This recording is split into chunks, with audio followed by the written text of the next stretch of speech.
Assalamualaikum warahmatullahi wabarakatuh. Dan perkenalkan kami dari kelompok 3 akan membahas presentasi kami yang berjudul model V-Shaped, di mana presentasi kali ini membahas bagaimana model V-Shaped dapat membantu kita mengembangkan perangkat lunak yang berkualitas tinggi dengan proses yang lebih efisien dan struktur. Langsung saja kita ke pengertian serta pembahasannya. Untuk pembahasan pertama adalah pengertian model V-Shaped yang maksudnya adalah model V-shaped atau yang juga dikenal sebagai model verifikasi dan validasi adalah sebuah model pengembangan perangkat lunak yang merupakan hasil evaluasi dari model waterfall. Model ini menekankan pada pengujian yang terintegrasi di setiap tahapan dari pengembangan sehingga kualitas perangkat lunak dapat dipastikan terbarui. Yang kedua adalah konsep dasar dari model V-shaped ini sendiri, yaitu adalah bentuk visual model ini merupakan huruf V, di mana sisi kiri V mempresentasikan tahapan pengembangan atau dikenal sebagai development, dan sisi kanan V mempresentasikan tahapan pengujian atau dikenal sebagai testing. Dan setiap tahapan pengembangan memiliki pedoman tahapan pengujian yang sesuai. Dan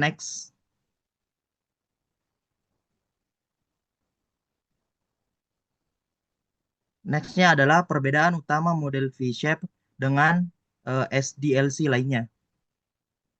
Yang pertama adalah fokus pada pengujian, di mana model V-shape sangat menekankan pada pengujian yang terintegrasi di setiap tahapan pengembangan.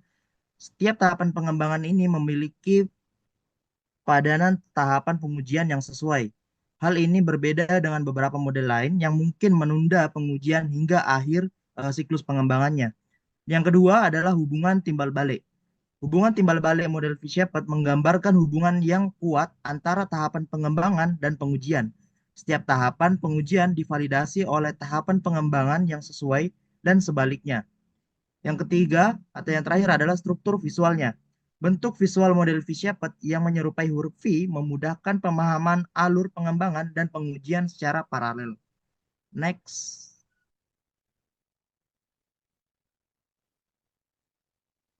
Next adalah tahapan dalam model V-shaped.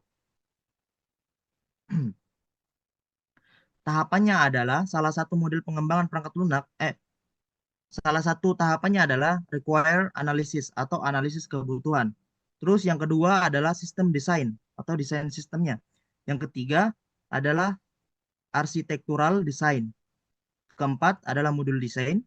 Kelima implementasinya. 6 unit testing. 7 integration testing. 8 sistem testing. 9 acceptance testing. Dan 10 adalah maintenance. Next.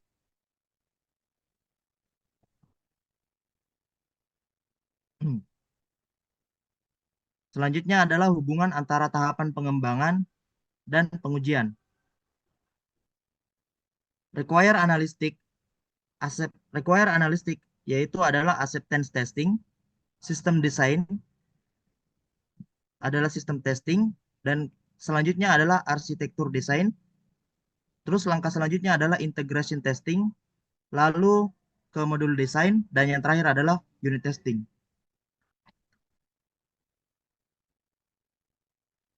Next. Selanjutnya saya serahkan ke teman saya. Baik, terima kasih pada Saudara Tegar. Selanjutnya saya akan membahas terkait dengan kelebihan dari model V-shape. Keunggulan pada model V-shape ini terletak pada struktur yang jelas dan terorganisir dengan baik, di mana setiap tahap pengembangan memiliki tahapan pengujian yang terkait, sehingga memungkinkan deteksi kesalahan lebih dini dibandingkan dengan model waterfall. Dengan pendekatan seperti ini, kesalahan dalam tahap awal pengembangan dapat kita koreksi sebelum berlanjut ke tahap yang selanjutnya, sehingga dapat mengurangi biaya perbaikan di tahap bagian akhir. Selain itu, karena setiap fase memiliki output yang terdokumentasi dengan baik, Model ini juga sangat cocok untuk proyek dengan persyaratan yang ketat dan stabil, seperti dalam industri medis. Selanjutnya saya serahkan kepada pemateri selanjutnya.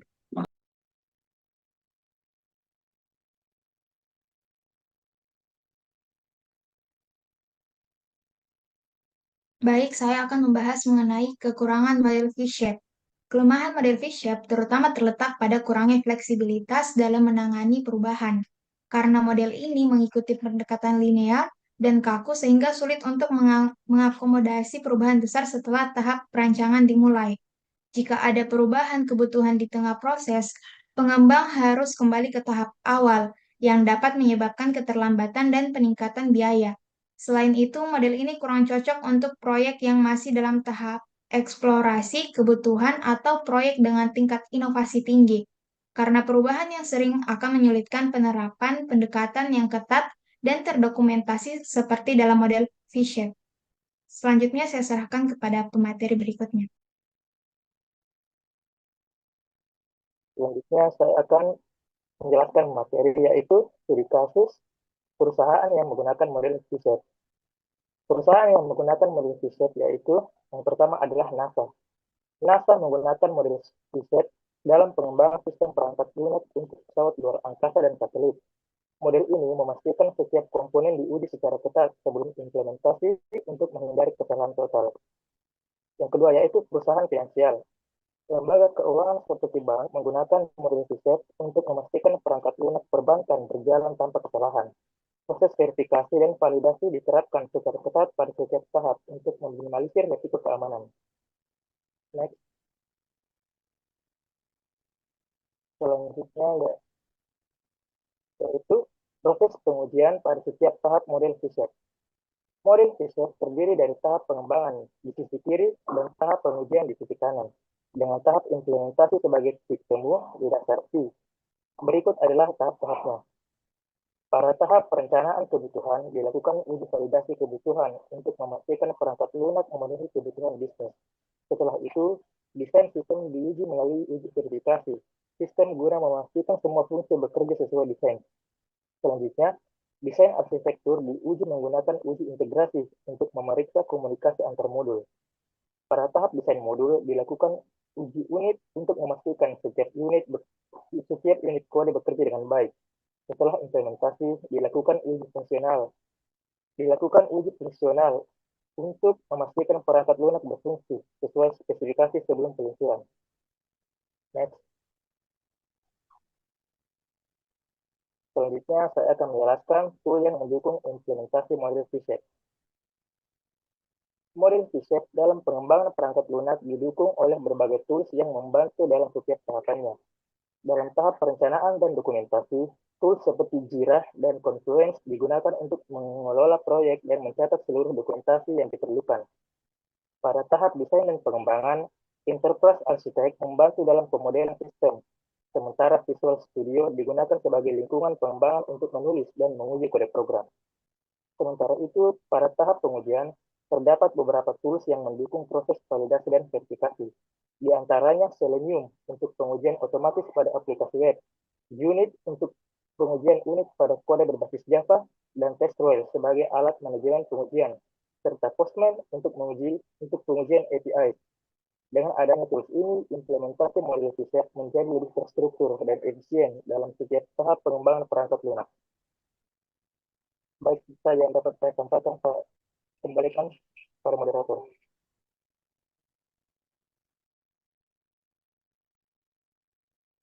Baik, terima kasih. Saya pemateri yang akan membahas tentang kendala umum dalam implementasi model V-shape. Ada beberapa kendala umum. Yang pertama yaitu perubahan requirement yang mendadak. Perubahan kebutuhan yang terjadi setelah fase desain menimbulkan dampak besar pada proyek. Hal ini mengharuskan tim untuk merevisi dokumentasi dan test case yang sudah dibuat, sehingga mempengaruhi jadwal dan biaya pengembangan secara signifikan. Yang kedua, kompleksitas dokumentasi.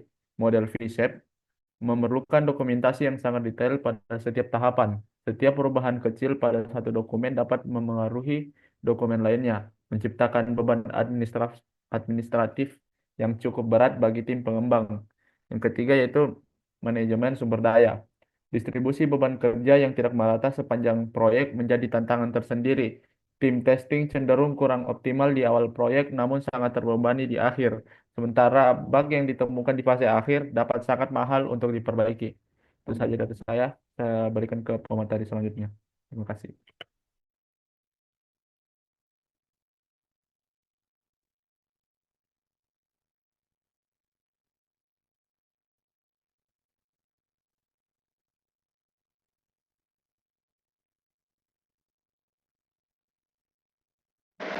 Pertama, yaitu sistem manajemen perubahan. Implementasi sistem manajemen perubahan yang terstruktur sangat penting untuk mengendalikan modifikasi requirement. Proses evaluasi dampak perubahan dilakukan secara sistematis dengan melibatkan semua stakeholder yang terkait, sehingga setiap perubahan dapat dimitigasi dengan tepat.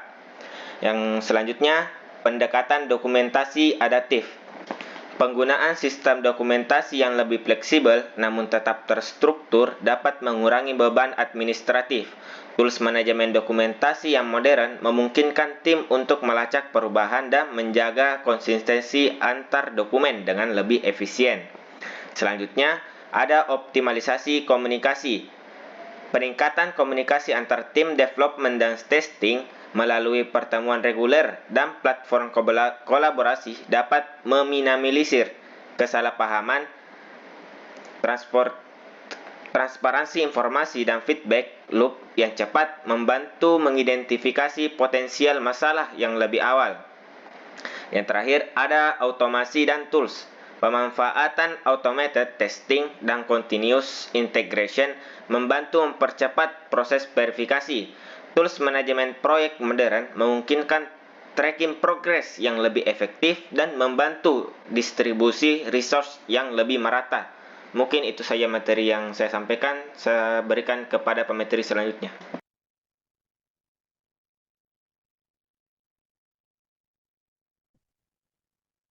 Baik, terima kasih atas kesempatan yang telah diberikan. Kesimpulannya, model V-shaped merupakan penyempurnaan dari model waterfall yang lebih menitik beratkan pada integrasi pengujian di setiap tahap pengembangan perangkat lunak. Nah, dengan struktur yang lebih jelas dan hubungan langsung antara setiap tahap pengembangan dengan tahap pengujian yang sesuai. Model ini memastikan bahwa kesalahan dapat dideteksi lebih awal, sehingga mengurangi biaya perbaikan di tahap selanjutnya. Dokumentasi yang sistematis juga menjadi keunggulan utama, memungkinkan transparansi proses serta memudahkan pemeliharaan dan audit proyek. Nah, oleh karena itu, model V-shaped sangat cocok digunakan dalam proyek yang membutuhkan standar tinggi, seperti di bidang medis dan keuangan, di mana kendalan dan kepatuhan terhadap regulasi sangat krusial. Cukup sekian, saya kembalikan.